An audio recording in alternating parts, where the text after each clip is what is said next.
वाला थाना जीना road police की बड़ी कार्रवाई। नौसरबाज गिरोह गिरफ्तार को बताते चले मोहम्मद रहमान ने पुलिस को दरख्वास्त देते हुए कहा कि गुज़िश्ता रोज़ शाम को अपने दोस्त के घर कहवे की डिलीवरी देने गया, जहां से मुझे सुमेरा भटनी, रिजवान चीमा और दीगर 5 नामालूम अफराद जो कि पुलिस यूनिफॉर्म में थे, जिन्होंने मारना शुरू कर दिया और ज़बरदस्ती गाड़ी में बिठाया और 3-4 घंटे शहर भर में घुमाते रहे। तशद्दुद का निशाना बनाते 50,000 रुपये का मुतालबा करते रहे। जान बचाने की खातिर इनको 30,000 रुपये दिए। पुलिस ने फौरी कार्रवाई करते हुए मुलज़िमा सुमेरा भटनी, रिजवान चीमा को अपनी टीम के हमरा गिरफ्तार करके इनके खिलाफ मुकदमा दर्ज कर लिया। SHO वकास अकबर का कहना था कि ऐसे नौसरबाज और समाज दुश्मन अनासर के खिलाफ कार्रवाइयां जारी रहेंगी और इनको माशरे के लिए निशाने इबरत बनाएंगे। रिपोर्ट कैमरामैन टीम के साथ आरिफ हुसैन की UBN न्यूज़ गुजरांवाला।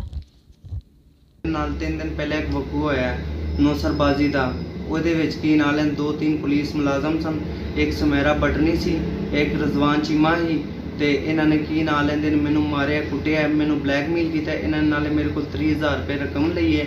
ਉਸ ਤੋਂ ਬਾਅਦ ਮੈਨੂੰ ਇਹ ਧਮਕੀਆਂ ਦਿੰਦੇ ਰਹੇ ਨੇ। ਜਨਾਬ ਥਾਣੇ ਗਏ, ਉੱਥੇ ਇਹਨਾਂ ਦੇ ਖਿਲਾਫ FIR